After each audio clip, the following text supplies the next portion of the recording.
दोस्तों फिर से एक नए वीडियो में आपका स्वागत है। इस वीडियो में हम आपको बताएंगे सैलरी शीट निकालने के लिए। जैसे कि यहाँ पे आपको एक बना हुआ दिख रहा होगा। ये आपको पहले से ही हम बना के रखे हैं। जैसे सैलरी शीट है और ये सितंबर महीना का है। किसी भी महीने के आप निकाल सकते हैं, जैसे कि हम सितंबर महीना का बनाया हुआ है। अगर आप कहीं भी जॉब करते हैं तो आपको इस टाइप से अगर कंप्यूटर पे सैलरी स्लिप एक्सेल में बनाना हो और बना के उसका सैलरी निकालना हो, तो आप नेट सैलरी कितना है, कितना महीना हमको महीना मिलता है, कमाते हैं, तो ये सारे डिटेल्स आप इस टाइप से बना सकते हैं। सबसे पहले आपको समझा देते हैं। जैसे कि आईडी नंबर है, ये आईडी नंबर हर एक आदमी का अपना सैलरी जहाँ पे भी काम करते होंगे वहाँ पर एक आईडी मिलता होगा। तो ये रेंडम हम ऐसे ही लिख दिए हैं 110 45 51। उसके बाद यहाँ पे जो भी व्यक्ति है उनका नाम दिया हुआ है। ये लोग आपको किसी कंपनी में काम करते हैं। ये आपका उसका पोस्ट है कि आप ये जो है किस पोस्ट पे है, ये आपको यहाँ पे डिग्नाइजेशन में दिखाया हुआ है कि आप किस पोस्ट से रिलेटेड काम करते हैं। जैसे कि manager, assistant manager, supervisor, staff, helper, ये दिया हुआ है। इनका बेसिक सैलरी आपको जिस जो पोस्ट है उनके अनुसार यहाँ पे शो किया हुआ है। जैसे 50,000, 35,000, 20,000, 15,000, 10,000 रुपया। अब है कि सितंबर में टोटल 30 दिन होता है, ये आप जानते हो। अब सितंबर में टोटल 30 दिन में इनका जो अटेंडेंस है 26 दिन का है। इनका पूरा टोटल 30 दिन का है। ये आपको 27 दिन आपको ड्यूटी किए हैं, ये 29 दिन किए हैं और ये 30 दिन किए हैं। ये आप देख सकते हैं कि कौन से कितने दिन, ये अटेंडेंस वाले लिस्ट में लिखना है। अब आपको निकालना है सैलरी ऑफ वर्किंग डे। ये क्या होता है कि इसमें आपको निकालना है कि इनको 50,000 रुपया महीना है कब, जब ये 30 दिन काम करेंगे तब, मगर ये काम करते हैं 26 दिन। तो इनका टोटल 26 दिन का कितना सैलरी हुआ वो आपको इसमें निकालना है। तो उसके लिए क्या करना है कि एक सूत्र का प्रयोग करना है, समझना है थोड़ा सा और आपको आसानी से सूत्र बन जाएगा। है कि लिखना है बराबर, उसके बाद टोटल आपको इतना महीना मिलता है 50,000। तो इस सेल का सेल एड्रेस डाल दीजिए। तो डी के सामने है और 6 के सामने है, तो इसका सेल एड्रेस हो जाएगा D6। ऐसे आप क्लिक भी कर देंगे, ऑटोमेटिक आपको लिखा हुआ आ जाएगा। उसके बाद भागा दे देंगे 30 से।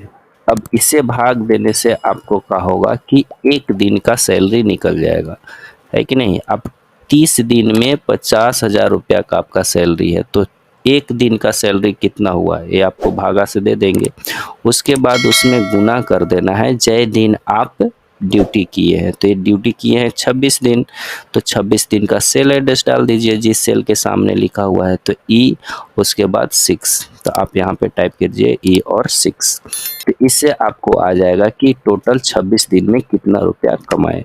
तो इनको आया 33,333 रुपया और समथिंग दिया हुआ है। इस चीज़ को आप यहाँ से हटा सकते हैं। होम पे क्लिक कीजिएगा, यहाँ पे एक ऑप्शन आता है डिक्रीज डेसिमल और इंक्रीज डेसिमल। तो डिक्रीज डेसिमल से क्या करना है कि पॉइंट वाले को हटा लेना है, ठीक है। तो इस टाइप से आपको इनका सैलरी आ गया 26 दिन का।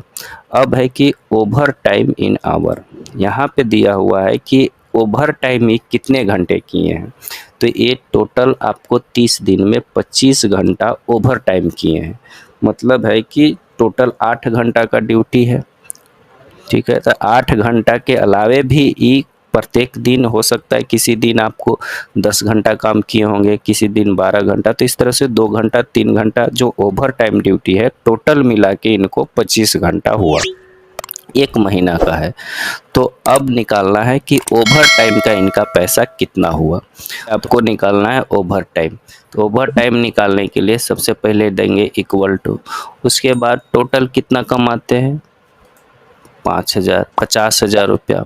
50,000 रुपया ये कमाते हैं कितना दिन में, तो भागा दे देंगे हम लोग 30 दिन में। तो इससे आपको एक दिन का आ गया कि एक दिन में आपको कितना कमाते हैं, सही है। अब इसमें क्या करना है कि एक दिन में कितना घंटा कमाते हैं। तो आपका ड्यूटी है 8 घंटा, तो इससे आ जाएगा आपका एक एक घंटा का, और उसके बाद एक घंटा टोटल आपको काम किए हैं 25 घंटा। तो इसमें आपको गुना कर देना है 25 से। 25 मतलब इसका सेल एड्रेस डाल दीजिए, यहाँ पे क्लिक कर दीजिए। इसका सेल एड्रेस हो गया G और उसके बाद 6, तो यहाँ लिख देंगे G6। समझ गए? समझना है। टोटल आपको 50,000 रुपया कमाते हैं, उसमें 50,000 कितना दिन में कमाएंगे? इनको सैलरी है 30 दिन का, तो 30 दिन हो गया, तो इससे आपको एक दिन का सैलरी आ गया। उसके अलावे एक दिन में ड्यूटी कितना है? 8 घंटा का है, तो इससे आप 8 से भाग देंगे तो आपको 1 घंटा का ड्यूटी आ जाएगा। और टोटल एक्स्ट्रा टाइम कितना किए हैं? आपका ओवर टाइम यानी 25, तो 25 यहाँ यानी उसका सेल एड्रेस डाल देंगे, उसके बाद इंटर मार दीजिए। तो इनका आपका ओवर टाइम का पैसा 5,208 रुपया आ गया। अब यहाँ से इसको क्या करना है कि पॉइंट वाले चीज़ को हटा देना है, ठीक है। यानी टोटल 26 दिन का इतना रुपया उनका सैलरी हुआ, और जो ओवर टाइम ड्यूटी किए उसका आपका 5,208 रुपया हो गया, ठीक है। अब है डीए। डीए का होता है, डीए एक अमाउंट होता है जो आपको अलग से दिया हुआ रहता है। आप जानते होंगे अगर डीए का होता है। एचआरए का है हाउस रेंट है, ये है कि आपके घर का किराया के लिए पैसा दिया हुआ रहता है, तो ये भी पैसा आप ही का है। तो यहाँ पे ग्रोथ सैलरी में क्या करना है कि ये जो कमाए हो उसका 43,000 रुपया ये आपका 26 दिन का बना। उसके बाद जो ओवर टाइम किए वो हो गया, उसके बाद जो उनका डीए है और एचआर है सबों को यहाँ पे ऐड कर देना है। तो ऐड कीजिएगा तो आपका टोटल उनका एक मंथ का पूरे सितंबर महीना का आपका कहा हो गया कि सैलरी आएगा। तो यहाँ पे लिखना है बराबर। उसके बाद सबसे पहले क्या करना है कि टोटल सैलरी हो गया, इसको जोड़ना है। उसके बाद प्लस करना है इस सेल को, सॉरी ये सेल नहीं, हमको जोड़ना है ये ओवर टाइम वाले को। उसके बाद प्लस करना है डीए को, उसके बाद प्लस करना है एचआरए को। यहाँ पे क्लिक नहीं हो रहा है तो आप यहाँ से एड्रेस को भी दे सकते हैं, जे के सामने है और 6 के सामने है, तो आप लिख सकते हैं J6, ठीक है। उसके बाद इंटर मार देंगे तो आपका टोटल इनका सैलरी बना इतना रुपया 55,542 रुपया। समझ गए? ये पूरे को आपको जो भी उनका पैसा है वो सबको जोड़ देना है। ये पूरे महीना में इतना रुपया उनका सैलरी बना। अब है ईएसआई। ईएसआई का होता है, ईएसआई आपका 2% लिखा हुआ है। ईएसआई का मतलब होता है कि आप जिस कंपनी में आप काम कर रहे हैं उस कंपनी में अगर इंश्योरेंस होता है, जैसे LIC वगैरह इंश्योरेंस करवाते हैं कि अगर आप किसी भी तरह से हॉस्पिटल कोई बीमार हो गए या किसी तरह से एक्सीडेंट हो गया तो आपका हॉस्पिटल आपको उस कंपनी खुद अपने हॉस्पिटल में जाके आपको इलाज कराएगा। तो वो इलाज आपके पैसा जो यहाँ रहता है वो आपको कटता है, मंथली में आपको कटता है, उसी पैसा से आपको यहाँ पे इलाज किया जाएगा। तो इलाज कराने के लिए ये पैसा कटते रहता है।